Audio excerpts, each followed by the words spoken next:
Mbora wa daraja Bwana Mtume Muhammad sallallahu alaihi wasallama anatufundisha katika mafundisho yake aliyetumwa na Mwenyezi Mungu kuja kutufundisha. Anatuambia al-ainu haqqun, al-ainu haqqun, al-ainu haqqun. Nimerudia mara tatu.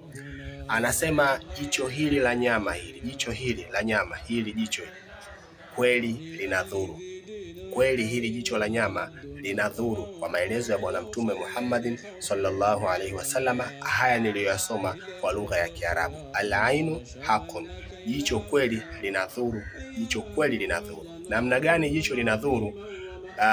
Hili jicho la nyama, ukiwa unamwangalia mwenzako katika hali ambayo katika moyo wako unaungua ama unaumia ama una chuki katika moyo wako, ndani ya moyo wako, ukawa unaumizwa na namna alivyo, ukawa unaumizwa na namna kile anachokimiliki au vile alivyo, ukawa unaumia, basi fahamu ya kwamba jicho lako hilo linamteketeza na kumuunguza, kwa sababu ndani ya moyo wako kuna chuki, kuna kitu ambacho si kizuri kwa ajili yake.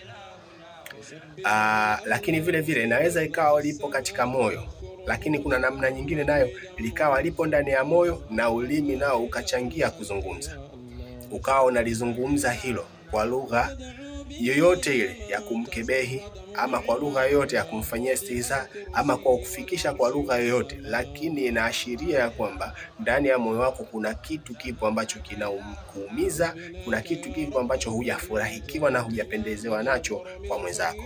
Ukifanya hivyo, unafahamu ya kwamba unamdhuru mwenzako na unamuumiza na tena unamteketeza. Hata katika historia kwa Bwana Mtume sallallahu alaihi wasallam ilishatokeaga hiyo. Basi sahaba mmoja alimhusudu mwenzake kwa namna alivyo tu, kwa sababu alijaliwa mwili mkubwa, alikuwa ni mrefu, alafu kashiba mazoezi, akivaa zile nguo za kikomando zile za kijeshi, akizivaa zinamkaa kweli kweli katika mwili. Basi katika mapumziko, wakati wamekwenda vitani wakapumzika sehemu hivi, yule mwenzake akawa amemwangalia kwa namna ya kumhusudu, anamtamani vile alivyo. Basi yule bwana ghafla tu akaanguka. Alipoanguka, wakamuokota kumpeleka katika hema la Bwana Mtume. Bwana Mtume akaletewa taarifa ya kwamba huyu amedhurika na kijicho. Mwenzake alimwangalia kwa namna ya kumtamani, akawa anaungua katika nafsi kwa namna alivyo. Basi Bwana Mtume alipopata ile taarifa, akaitwa yule mtu, akaelezwa kwamba bwana, kuna 1 2 3 ilivyokuwa, umemdhuru mwenzako. Ndio pale Mtume akasema al-ainu haqqun, jicho kweli linadhuru na linaumiza. Kwa hivyo ukisikia kuna kijicho, ukisikia kuna husda, hizi zote ni katika aina za uchawi ambazo unaweza ukawa ni mchawi, unamroga mwenzako na kumuumiza mwenzako hujui, lakini ni mchawi na unaroga. Kwa tujiepushe sana na kijicho, tujiepushe sana na husda, ni vitu ambavyo vinawaumiza watu katika maisha. Haya sisemi mimi tu peke yake, msikilize hata huyu shekhe mkubwa, Sheikh Walid, naye kalizungumzia hilo, kalisema hilo tena, naye akatoa na maelezo yake namna ilivyo, namna gani unatakiwa ufanye kama mtu atakuwa amekuhusudu, akawa wewe umejua kabisa huyu kashani kuhusudu, akiwa amezungumza au ameliweka katika moyo, lakini wewe ukajua kwamba wewe kashani husudu, basi unatakiwa ufanye hivi. Sikiliza vizuri Sheikh Walid anavyoeleza, utaelewa. Mimi niishie hapo, niseme tu kwamba jicho kweli linadhuru. Ulimwengu unaona huu ushavaa koti, ulimwengu ushachafuka huu. Wachawi watupu. Kuna mtu mchawi yeye mwenyewe hajijui. Umeelewa? Ni mchawi lakini hajijui. Hasidi lakini hajijui. Husda lakini hajijui. Kumbe anaumiza watu tu. Mimi shawaambia ni mara kibao shanikuta vaa kanzu yangu nzuri.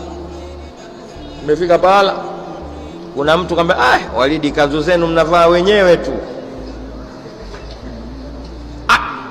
Kanimaliza. Yule bwana kanambia, Walidi, kanzu zenu mnavaa. Inatakiwa mtu akikwambia hivi, soma hii mara 7. Qul a'udhu birabbil falaq min sharri, kimoyo moyo mara 7. Usitembee pale pale alipokuambia tulia, zipige kimoyo moyo 7, kisha endelea na safari. Mimi nilikuwa na stress zangu nikasahau, Kwa bahati nzuri naingia msikiti fulani Kariakoo, basi naingia kwenye koleo la mlango lile limeninasa hapa, limepiga elo cha mpaka hivi. Ninayo mpaka leo ile kanzu sijaitupa, ninayo. Nikiitizama hii al-ainu, kanzu zenu mnavaa wenyewe tu, ndio hataki tena mimi nivae ile. Kama umemuelewa na umemsikia vizuri, basi mimi nashukuru. Nafikiri ujumbe wangu kwa leo ni huo, naomba uweke kichwani na ufanyie kazi, utakusaidia katika maisha haya duniani.